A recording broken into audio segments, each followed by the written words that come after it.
Hello नमस्कार, कैसे हैं आप सभी। मैं श्रेया राज और स्वागत है आप सभी का आपके अपने यूट्यूब चैनल एकेडमी उत्थान में। तो फटाफट जुड़ जाइए मेरे साथ, क्योंकि आज जो मैं टॉपिक लेकर आई हूँ ये आपके एग्जाम्स के लिए भी आई है और बहुत ही कन्फ्यूजन वाली टॉपिक है। इसमें मैं आपको बताऊँगी, और जैसा कि अगर आपको पीछे दिख भी रहा होगा तो आप समझ गए होंगे कि ये तो मोस्ट कन्फ्यूजन वाली टॉपिक हो गई। तो आज मैं इसका एक एक चीज़ बताऊंगी, एक एक पार्ट बताऊंगी। वैसे तो ये बहुत इंपॉर्टेंट है, क्योंकि ये भारतीय इतिहास का कह लीजिए तो एक मेन पॉइंट है, यानी भारतीय इतिहास से रिलेटेड एक इम्पॉर्टेंट टॉपिक है। लेकिन अब ये और इम्पॉर्टेंट हो गया। इसका रीज़न क्या है? क्योंकि ये आपके एग्जाम्स के, आपके पेपर्स के एक महत्वपूर्ण पार्ट हो गया है। तो बहुत इंपॉर्टेंट है, आपको इसे अच्छे से पढ़ना है, नोट करना है। और मैं इसमें वो क्वेश्चन बताऊँगी जो कि एक तो बार बार रिपीट किए जाते हैं, दूसरा जिनमें कन्फ्यूजन होता है, और तीसरा ये जो आपके एग्जाम्स में पूछे जाने की संभावना है। तो आप लोग इसे अच्छी तरह से नोट कर लेंगे, ध्यान से पढ़ेंगे। और मेरे चैनल पे नए हैं तो सब्सक्राइब कर लीजिएगा, बेल आइकन को प्रेस कर लीजिएगा, ताकि मेरी इस तरह की वीडियो इसके अलावा और भी जो अलग अलग वीडियोज़ होती है जो कि आपके एग्जाम्स के लिए बहुत काम के होते हैं, कुछ जो मैं करवाती हूँ हर शाम को 4 बजे, कुछ जो वो सब आपके काम के होते हैं। तो आप अगर सब्सक्राइब कर लीजिएगा तो आप तक नोटिफिकेशन पहुँचती रहेगी। और पहले वीडियो को अंत तक देखिए, लाइक कीजिएगा अगर अच्छा लगे तो, और कमेंट करके बताइएगा कि आपको कैसा लगा। तो चलिए स्टार्ट करते हैं। तो सबसे पहले देखते हैं कि आज की टॉपिक है क्या। तो आज की जो टॉपिक है वो है गवर्नर जनरल। गवर्नर जनरल, चूँकि आपको पता है कि जब ब्रिटेन ने भारत पे अपना अधिकार कर लिया, यानी कि जब ब्रिटेन 1600 ईस्वी में ईस्ट इंडिया कंपनी की स्थापना हुई और इस तरह से ब्रिटेन ने भारत पे अपना कब्जा कर लिया, उपनिवेश बना लिया, तो उसने वहाँ से, चूँकि वहाँ की सरकार शासन कर रही थी हमारे देश पे, तो सरकार खुद तो वहाँ के जो महाराजा थे, महारानी थी, वो खुद तो यहाँ उठ के नहीं आएंगे ना शासन करने, क्योंकि भारत में एक बड़ा क्षेत्र है। तो इसके लिए अलग अलग पद की व्यवस्था की गई, यानी कि अलग अलग पद बनाया गया जो कि भारत की जो भी काम थे उनको करते थे। जो भी क्षेत्र में क्या काम किया जाना चाहिए, क्या बदलाव, क्या सुधार, क्या नया, क्या पुराना, क्या कंपनी, ये सारी चीज़ें जिनके ही देख रेख में होती थी, जो इन सारी चीज़ों की देख रेख करते थे, वही पद था गवर्नर जनरल का, गवर्नर का, वाइसराय का। जस्ट लाइक अगर आप देखेंगे अभी के दौर में, क्योंकि मैं हमेशा ये चीज़ कहती हूँ कि आप इमेजिन करें, अभी के टाइम में अगर देखिएगा तो आप देखते हैं कि आपके राज्य में मुख्यमंत्री होते हैं, आपके राज्य में मुख्यमंत्री होते हैं। वो मुख्यमंत्री किसी एक निश्चित क्षेत्र में होते हैं, जहाँ की राजधानियाँ होती हैं कोई अलग जगह। तो वहाँ से, तो चूँकि राज्य का पार्ट बहुत बड़ा होता है, स्टेट बहुत बड़ा होता है, अलग अलग क्षेत्र होते हैं, अलग अलग डिस्ट्रिक्ट होते हैं, तो उनमें वो डीएम को एक पद बनाया गया है, डीएमएसपी जिसे आप कह लेते हैं, जिलाधिकारी। तो उनका गठन किया गया। वो इस पद पे जो आसीन होते हैं वो उस क्षेत्र की पूरी तरह से देखभाल करते हैं, ज़रूरतों को समझते हैं कि आखिर यहाँ क्या ज़रूरत है, योजना ये वो, और एक तरह से सरकार के माध्यम से वो हमारे डिस्ट्रिक्ट के हित में काम करते हैं। तो ये चीज़ हो गया। और जस्ट लाइक वही चीज़ है ये गवर्नर जनरल, यही वाइसराय। और जैसा कि पहले तो इनका तो रुद्र रूप था, हमारे देश के लिए अच्छा भी करते थे, बुरा भी करते थे, क्योंकि ये तो ब्रिटिश थे, इनकी बहुत सारी कहानियाँ हैं। और आजकल तो हमारे भी जो डीएम साहब है वो भी थोड़ा सा रुद्र रूप धारण करने लगे हैं, जैसा कि आप लोगों ने देखा अभी न्यूज़ में आ रहा है, वो एक बच्चे को थप्पड़ मारने वाली बात। तो थोड़ा सा बुरा है, ऐसा नहीं करना चाहिए। लेकिन चलिए देखते हैं अब हम गवर्नर जनरल के बारे में। तो सबसे पहले देखते हैं कौन कौन से गवर्नर जनरल हमारे यहाँ आए हैं और उन्होंने क्या क्या किया। तो पहला आपको दिख रहा होगा क्लाइव। तो ये क्लाइव जो था ये बंगाल का गवर्नर था। ये जो क्लाइव था ये बंगाल का फर्स्ट गवर्नर मैं लिख देती हूँ। अगर पूछा जाए कि बंगाल का पहला गवर्नर कौन था, तो बंगाल का पहला गवर्नर था रॉबर्ट क्लाइव। रॉबर्ट क्लाइव, पूरा नाम तो ये सब में रॉबर्ट और लॉर्ड ये सब लगा हुआ रहता है, इसलिए मैंने शॉर्ट में लिखा। तो बंगाल का पहला गवर्नर था रॉबर्ट क्लाइव। और बंगाल का पहला गवर्नर और गवर्नर जनरल में कंफ्यूज नहीं करना। तो ये जो बंगाल का पहला गवर्नर था ये रॉबर्ट क्लाइव था। और इसी के समय में 1757 ईस्वी में, इसी के समय में 1757 ईस्वी में प्लासी की युद्ध हुई। प्लासी का लड़ाई जिसे कहते हैं, प्लासी का युद्ध, ये हुआ क्लाइव के समय में ही। और बंगाल के जो वहाँ पे नवाब थे सिराजुद्दौला, तो ये सिराजुद्दौला और क्लाइव के बीच ही हुआ था। सिराजुद्दौला और क्लाइव के बीच हुआ था ये युद्ध, जिसमें कि सिराजुद्दौला की हार हुई। तो अगर पूछा जाए कि 1757 में प्लासी का युद्ध किसके किसके समय हुआ, तो क्लाइव और सिराजुद्दौला के टाइम में हुआ। और उस समय बंगाल का गवर्नर था रॉबर्ट क्लाइव, और ये बंगाल का पहला गवर्नर था। इसके अलावा इस क्लाइव ने एक और काम भी किया है, वो किया है बंगाल में द्वैध शासन की स्थापना। बंगाल में द्वैध शासन जो थे, इस द्वैध शासन की स्थापना किया था बंगाल में। तो आपको ये सारी चीज़ें ध्यान रखनी है, ये रॉबर्ट क्लाइव के बारे में।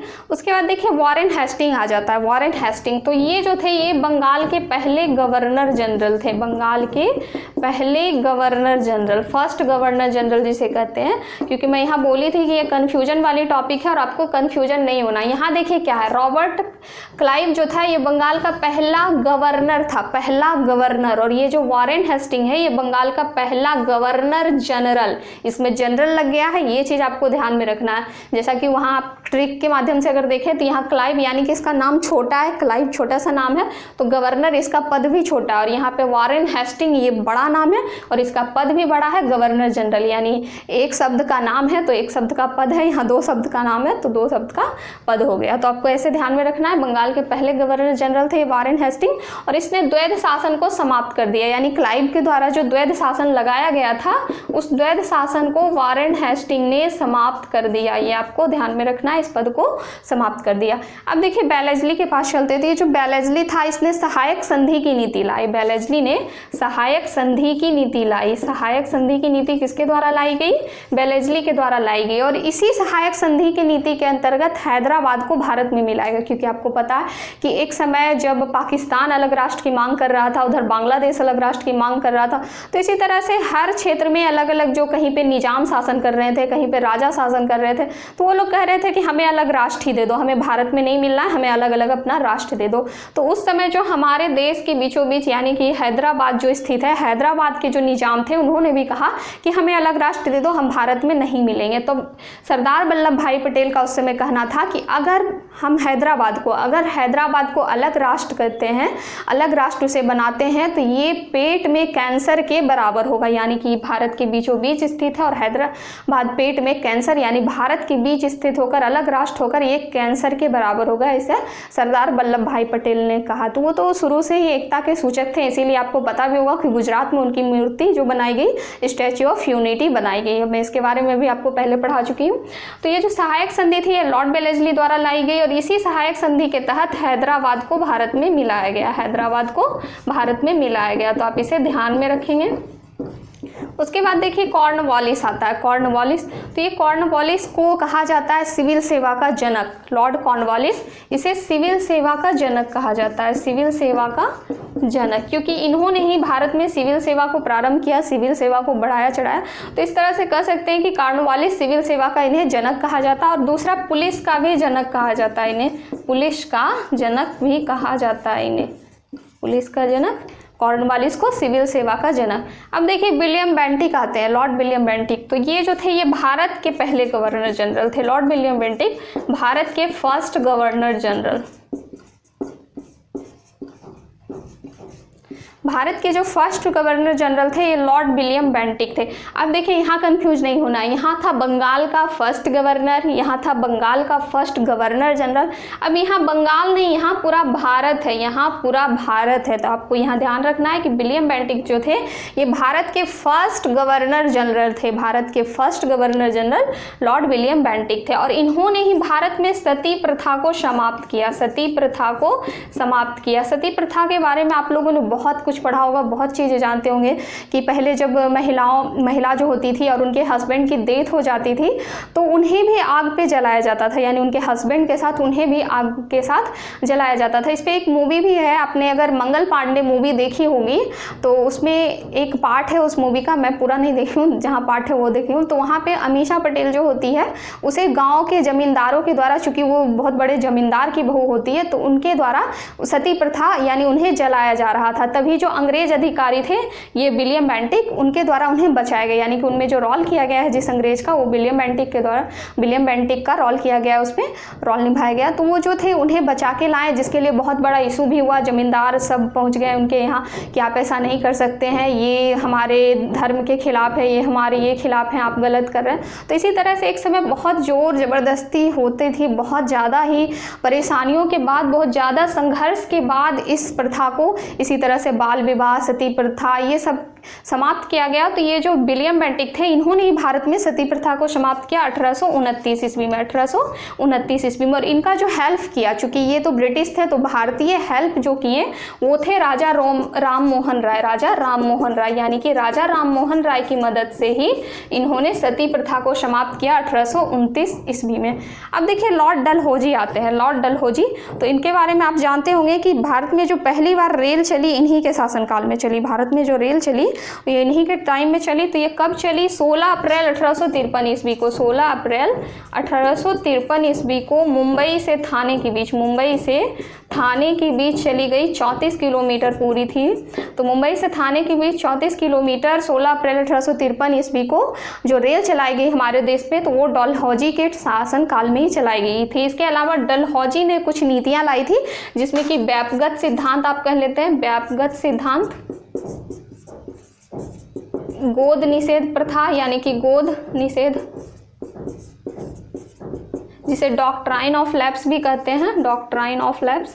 इसमें क्या होता था कि आपने यदि झांसी की रानी के बारे में पढ़ा होगा, उनके बारे में देखा होगा, पढ़ा होगा, तो उसमें क्या होता था कि उन्होंने एक बालक को गोद लिया था, यानी कि उन्होंने बालक को गोद लिया और कहा कि यही इसका शासक बनेगा। यानी कि उनका जो अपना बेटा था वो तो नहीं रहा, तो जो बच्चा था उनको कहा गया कि ये शासन करेगा, यानी मेरे बाद ये उत्तराधिकारी है, ये शासन करेगा। लेकिन इसे डलहौजी के टाइम में ही उसी समय नहीं माना गया कि नहीं, ये ऐसा नहीं हो सकता है, जो आपका अपना बच्चा होगा वही शासन कर सकता है। तो इसे गोद निषेध कहते हैं या फिर व्यापगत सिद्धांत कहते हैं। ये सब एक तरह की हड़प नीति थी, डलहौजी की ही है हड़प नीति, ये भी ध्यान में रखना है। हड़प नीति डलहौजी की है, ये एक प्रकार की हड़प नीति थी कि जब वहाँ कोई शासन करने वाला नहीं रहेगा, उस क्षेत्र पे शासन करने वाला नहीं रहेगा, तो उस पे जो अंग्रेजों का कब्जा हो जाएगा, इसीलिए ये सब कराई गई। तो आपको ध्यान में रखना है। इसके अलावा इन्होंने एक और चीज़ का स्टार्ट किया था, वो था मैग्ना कार्टा, शिक्षा का मैग्ना कार्टा, जिसे मैं आपको बताई थी वुड डिस्पैच कहते हैं, वुड डिस्पैच।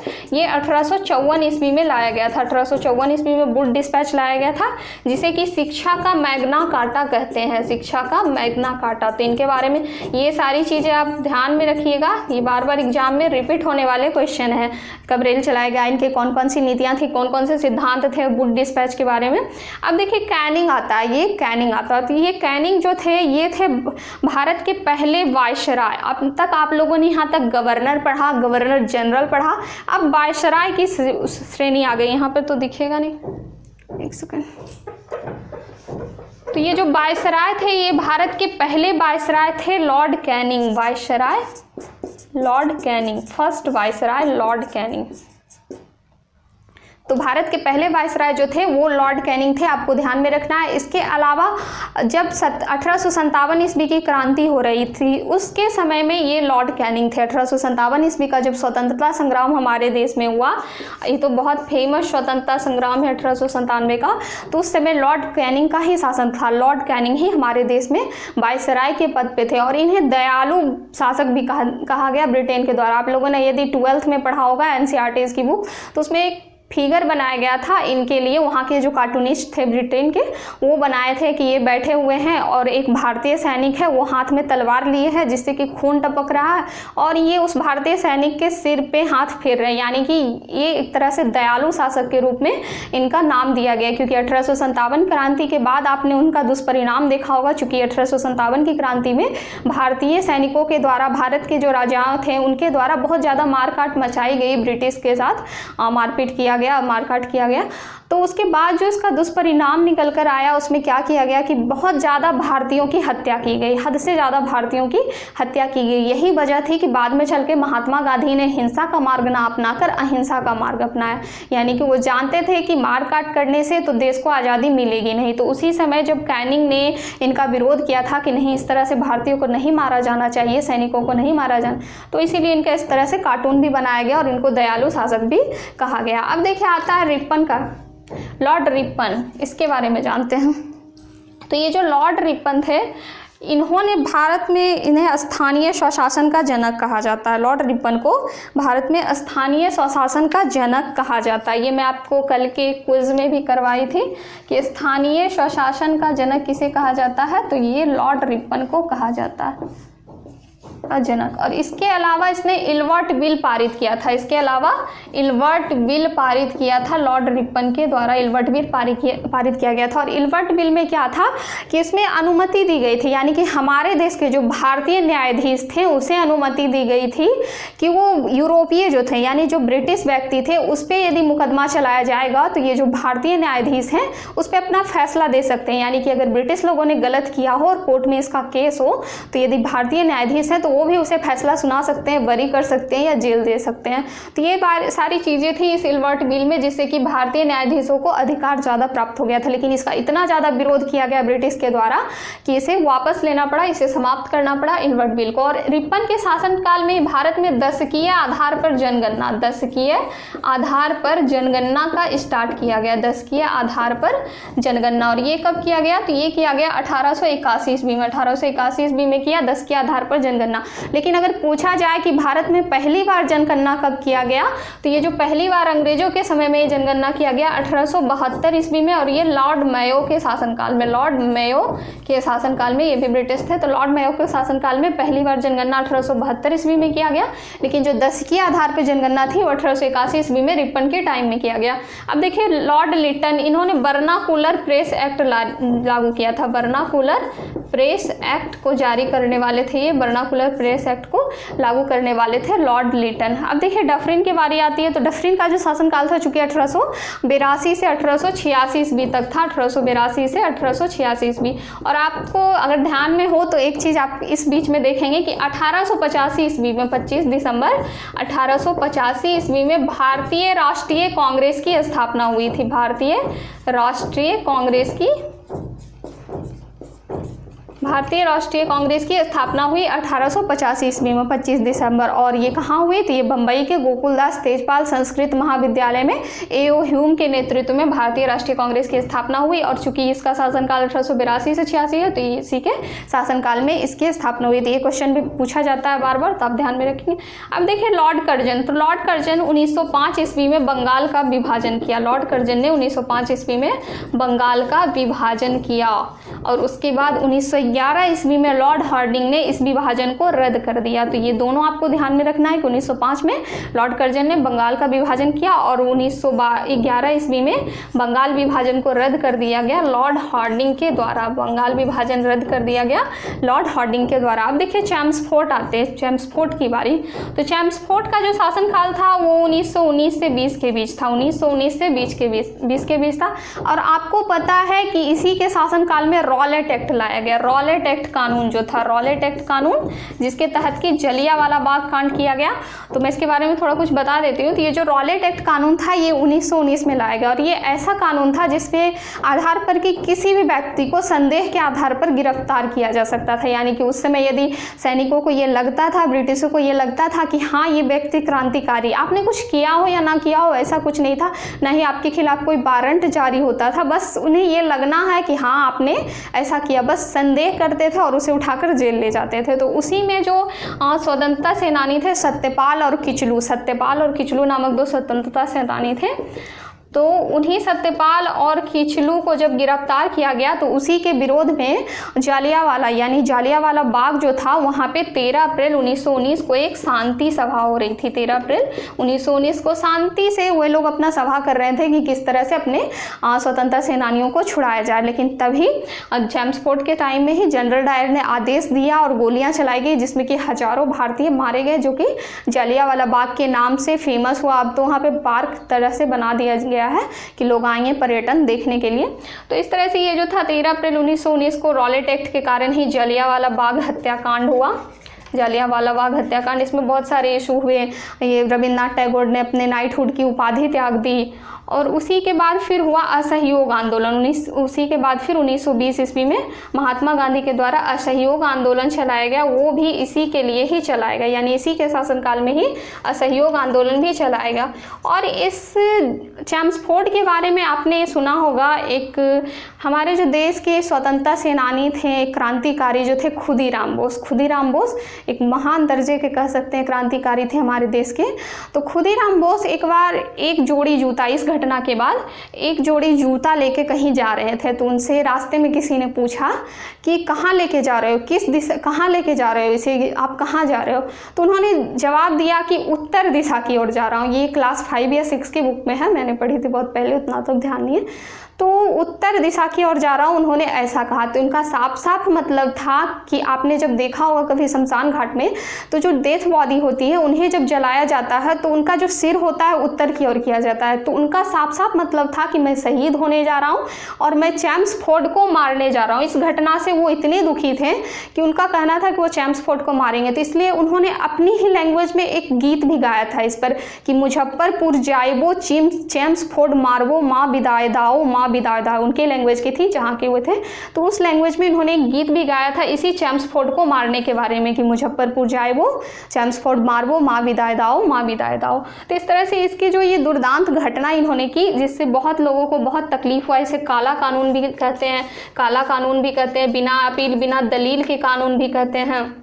तो इस तरह से ये सब जो गवर्नर जनरल थे कि इन्होंने किसी ने अच्छा काम भी किया, जैसे कि आपने देखा कि विलियम बेंटिक के बारे में इन्होंने सती प्रथा को समाप्त किया, उसके बाद चैम्सफोर्ड ने इतना बुरा काम किया। अब देखिए लॉर्ड इरविन आता है, लॉर्ड इरविन।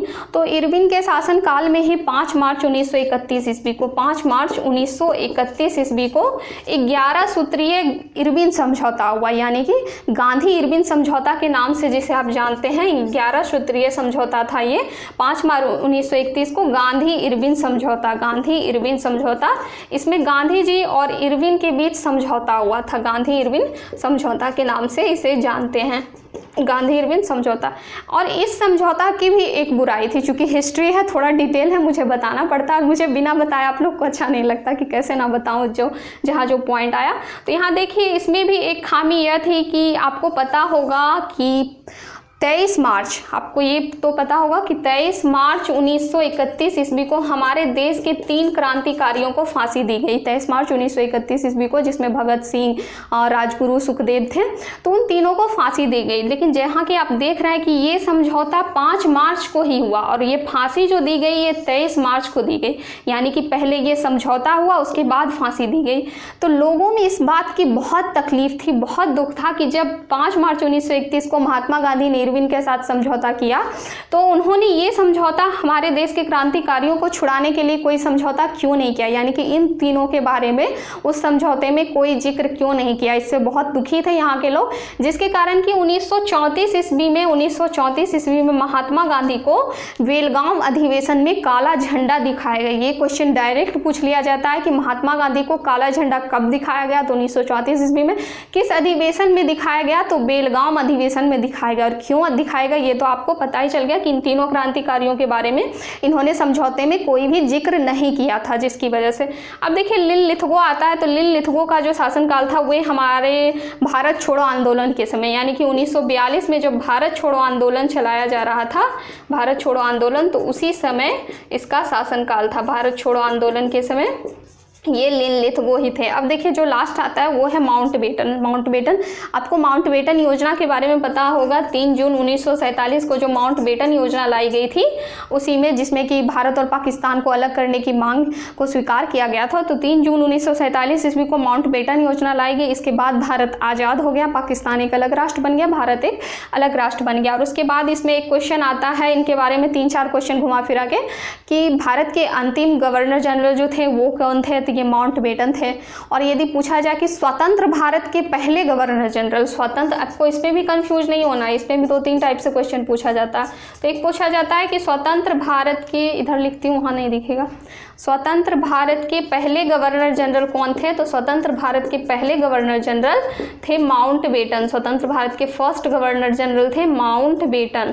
और यदि बात की जाए कि स्वतंत्र भारत के पहले भारतीय गवर्नर जनरल, देखिए ध्यान से सुनिए, ये थे स्वतंत्र भारत के पहले गवर्नर जनरल। और ये जो भारतीय गवर्नर जनरल, स्वतंत्र भारत के पहले भारतीय गवर्नर जनरल थे वो थे सी राजगोपालाचारी। सी राजगोपालाचारी जो थे वो स्वतंत्र भारत के पहले भारतीय गवर्नर जनरल थे और पहले के साथ साथ ये आखिरी भी थे। यानी पूछा जाए कि स्वतंत्र भारत के आखिरी जो भारतीय गवर्नर जनरल कौन थे, तो वो भी राजगोपालाचारी थे। इनके बाद गवर्नर जनरल का पद समाप्त कर दिया गया था हमारे देश से। और इनके बारे में भी यदि पूछा जाए कि स्वतंत्र भारत के पहले गवर्नर जनरल कौन थे, तो माउंटबेटन। यदि अंतिम ब्रिटिश गवर्नर के बारे में पूछा जाए तो ये भी माउंटबेटन। तो इस तरह से जो भी इम्पोर्टेंट वाइसराय थे, गवर्नर जनरल थे, वो सब मैंने आपको करा दिया। आप इसे अच्छे से नोट कर ले, सारी बातें ध्यान में रखें। मैंने कुछ डिटेल भी बताया, कुछ अलग से भी इसलिए बताती हूँ ताकि आपको चीज़ें कहानी के रूप में समझ में आए, क्योंकि अगर आप हिस्ट्री को रटेंगे तो आप कितना रटेंगे, हद से ज़्यादा हद से ज़्यादा चीज़ें हैं इसमें। तो एक कहानी की तरह आप समझिए तो ज़्यादा बेटर होगा। इसीलिए मैं आपको बीच बीच में सारी चीज़ें जो भी डिटेल होती है आपको बताती रहती हूँ। तो मुझे आई होप कि आपको अच्छा लगा हो। तो अगर अच्छा लगा होगा तो लाइक ज़रूर कीजिएगा और कमेंट करके बताइएगा कि आपको कैसा लगा ये वीडियो। और इसका तो नोट्स बना लेना, आगे से कभी कंफ्यूज नहीं होना। चलिए आज के लिए इतना है, कल फिर दूसरा टॉपिक लेकर आऊँगी मैं। तब तक के लिए घर पे रहिएगा, सुरक्षित रहिएगा, अपने और अपने परिवार का ख्याल रखिएगा। धन्यवाद। जय हिंद।